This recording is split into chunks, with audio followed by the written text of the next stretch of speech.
खूप खूप स्वागत. Electronic media, print media, YouTubers, OTT platform सगळ्यांचं खूप खूप स्वागत.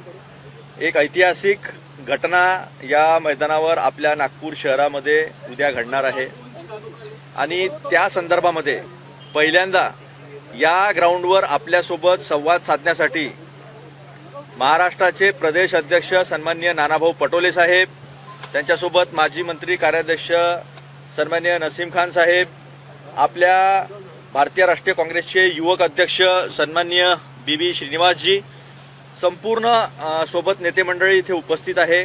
मी प्रदेशाध्यक्षांना विनंती करतो की त्यांनी या ऐतिहासिक क्षणाच्या संदर्भामध्ये आपल्याला संबोधित करावं. सगळ्यांना नमस्कार. भारत जोडो मैदानाच्या माध्यमातून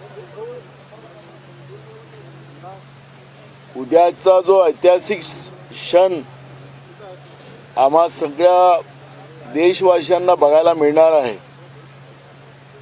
मी ऐतिहासिक क्षण याच्यासाठी म्हणालो की जेव्हा जेव्हा काँग्रेसनी मग स्वातंत्र्याच्या पूर्वी असो की स्वातंत्र्याच्या नंतर असो, जेव्हा जेव्हा देशावर संकट आलं तेव्हा तेव्हा नागपूर या ठिकाणी होणाऱ्या अधिवेशनाचा असो, अशा पद्धतीच्या कार्यक्रमाचा असो, त्याचा एक परिवर्तनाचा मेसेज पूर्ण देशामध्ये गेलेला आपल्याला पाहायला मिळते आहे. म्हणजे 1920 मध्ये महात्मा गांधींच्या नेतृत्वात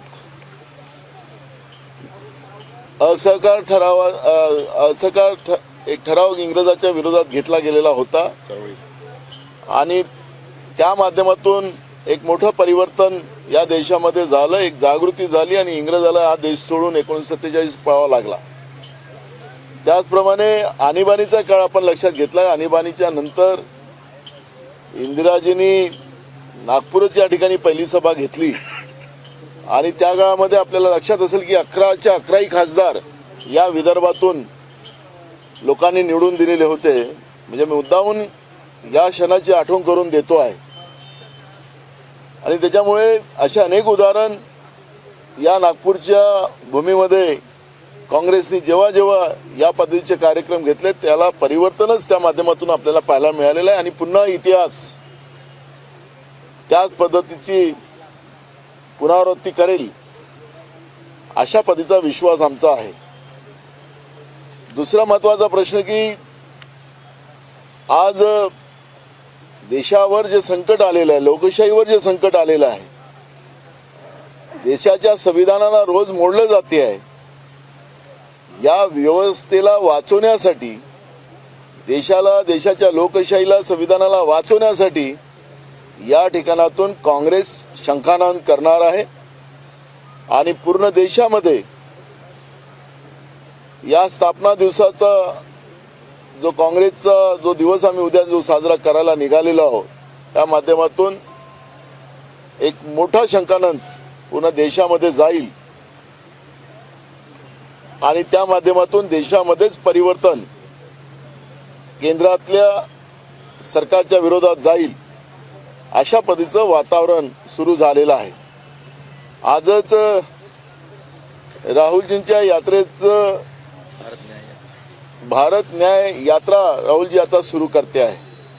मणिपूर ते मुंबई अशा पद्धतीची यात्रा जवळपास 6,500 किलोमीटरची यात्रा राहुलजी पुन्हा त्यांनी घोषणा केलेली आहे आणि म्हणून त्यासाठी पूर्ण देश मागच्या 4,500 किलोमीटरच्या यात्रेचं जे काही लोकांनी अनुभव घेतला, लोकांनी राहुलजीला जो पाठिंबा दिला आणि त्यामुळे आता पुन्हा मणिपूर ते मुंबई या यात्रेच्या माध्यमातूनही लोकांमध्ये मोठ्या प्रमाणे एक अवेअरनेस आहे, एक जागरूकता आहे आणि राहुलजींना काँग्रेसला पाठिंबा देण्याचा संकल्प सुद्धा देशभरातली लोक करतात आहेत.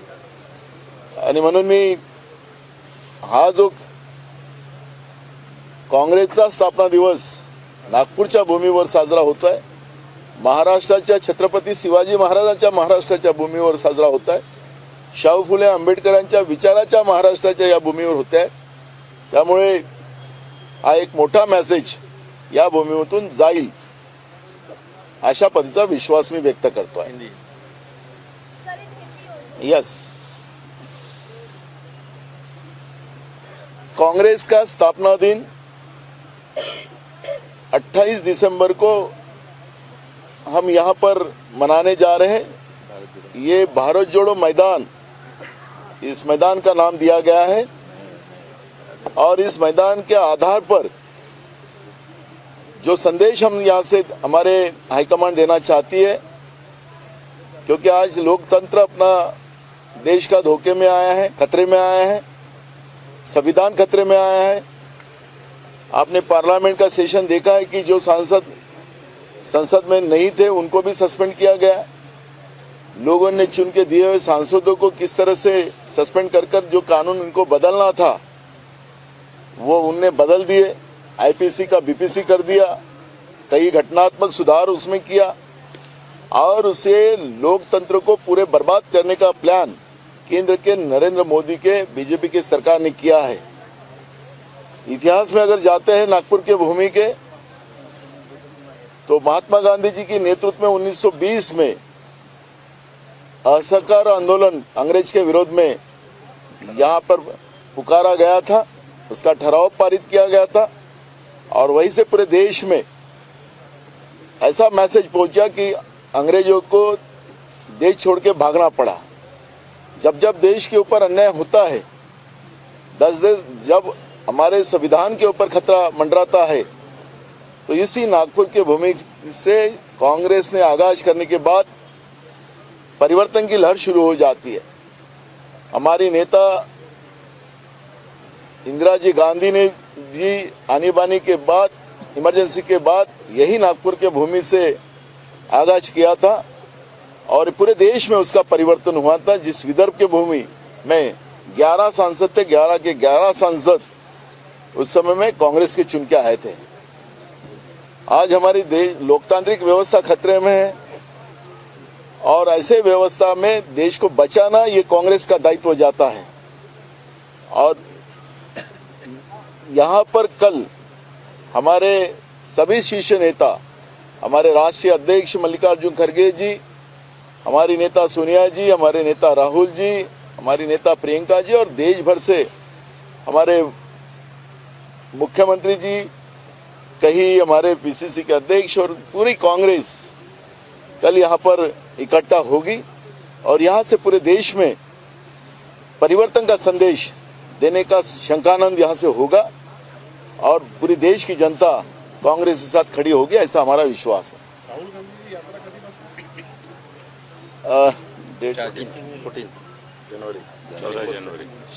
14 जनवरी से यात्रा शुरू होगी मणिपुर से. आणि इथून तुम्ही परिवर्तनाचा कोणता मेसेज दिला? 14 जानेवारी. परिवर्तन तुम्ही ये यहाँ से लोकतांत्रिक व्यवस्था ही पूरे खतरे में आ चुकी है.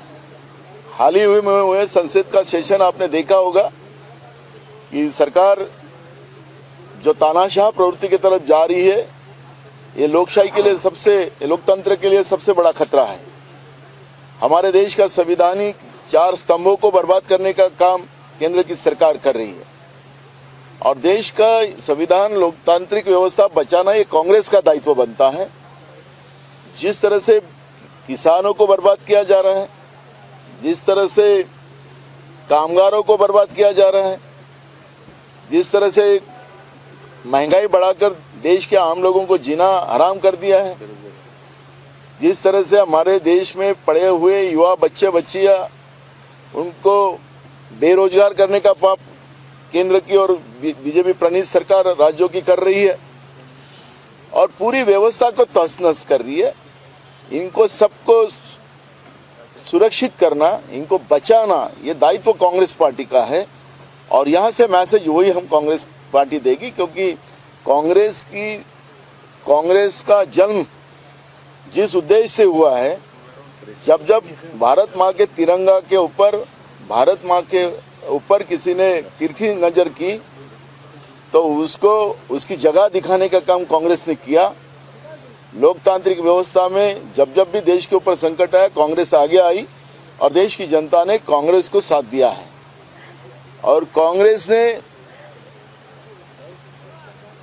60 साल के उनके पूरे कार्यकाल में इस देश को महासत्ता बनाने का काम किया, लेकिन गए 10 साल में देश को बर्बाद करने का काम बीजेपी की केंद्र की नरेंद्र मोदी सरकार कर रही है। ये पूरे देश की जनता को पता चल चुका है और इसलिए इस सब व्यवस्था को बचाना ये कांग्रेस का दायित्व जाता है और यहाँ से वही आगाज होगा और लोगों को एक विश्वास दिलाया जाएगा। ये नकली गारंटी नरेंद्र मोदी की नहीं, असली कांग्रेस की गारंटी यहाँ से दी जाएगी। कितने लोगों की अब आपको अपेक्षा है? ये कांग्रेस का फाउंडेशन डे है और इसलिए ये कांग्रेस पार्टी का कार्यक्रम है, इसलिए ये कोई जॉइंट इंडिया अलायंस का कोई कार्यक्रम नहीं है, इसलिए किसी को आमंत्रित करने का यही नहीं है।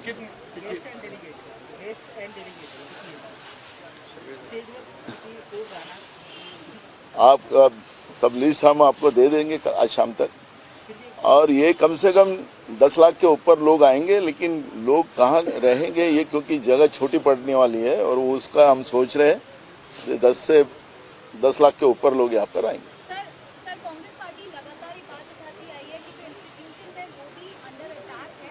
अब चुनावों से ठीक पहले एक बार फिर रॉबर्ट वाड्रा का नाम ईडी ने चार्जशीट में मेंशन किया है लैंडस्कैम में। क्या आपको बीजेपी की मंशा दिखाई दे रही है? बिल्कुल, ये मंशा स्वाभाविक है, कांग्रेस के लिए कोई नया नहीं है। हम अंग्रेज से नहीं डरे तो ये लोकतांत्रिक व्यवस्था में आई हुई सरकार से क्या डरना।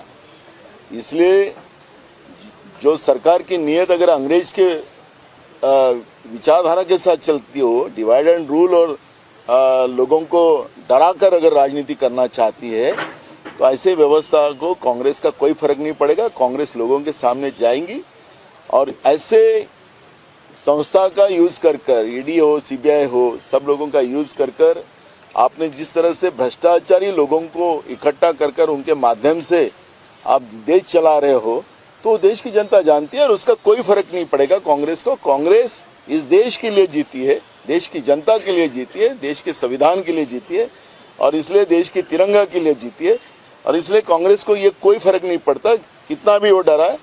हमारे नेता राहुल जी कहते हैं कि डरो मत, तो वही हमको प्रेरणा है और उसी आधार पर हम लड़ाई में पूरी तरह से लड़ेंगे और जीतेंगे। आपके इशू में शिक्षा नीति का आपने मेंशन नहीं किया है। देखो, इसमें हम लोगों का जब हम संकल्प जनता के सामने रखेंगे, जो मैनिफेस्टो रहेगा हमारा, उसमें हमारे राहुल जी ने भी कहा है कि हेल्थ में जैसे हमने राजस्थान में जो व्यवस्था बनाई थी उसका पूरे देश में हम इम्प्लीमेंट कराएंगे। ओल्ड पेंशन का इशू हमारा है, कामगारों का इशू है, शिक्षा का इशू है, ऐसे कई इशू जो है, किसान का इशू है, ये सब इशू को कांग्रेस उसको रखेंगी। लेकिन आज की जो स्थिति है, क्योंकि कांग्रेस का जन्म ही अत्याचार के विरोध में लड़ने के लिए हुआ, अंग्रेज के अत्याचार के विरोध में लड़ने के लिए कांग्रेस का जन्म हुआ था। आज लोकतांत्रिक व्यवस्था में, क्योंकि तब हमारी जीत अंग्रेज के विरोध में हुई थी और आज वही डिवाइड एंड रूल और उसी तरह की तानाशाह प्रवृत्ति इस देश में आने के बाद उसके विरोध में भी कांग्रेस लड़ेगी और देश को कैसे सुरक्षित रखा जाए वो इस मंच के माध्यम से हमारे नेता मार्गदर्शन करेंगे।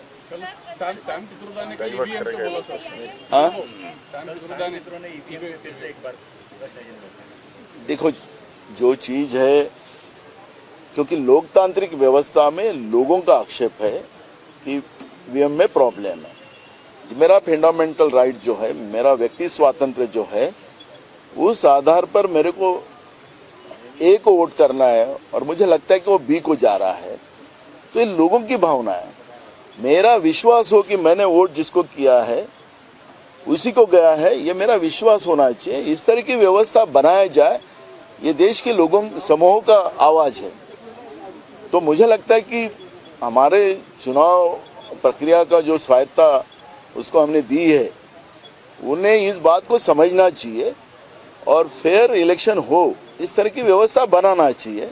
बैलेट का दुनिया भर के पूरे देशों में अगर बैलेट का बैलेट से वोटिंग होता है, तो हमारे देश में भी, और खुद मोदी जी ने भी 2014 में कहा था, तो अब तुम तो देश के प्रधानमंत्री हो, देश की जनता का आवाज सुनो, मन की बात अभी सुनना बंद करो, देश की आवाज की बात सुनो। ठीक, Thank you. थँक्यू. सचिन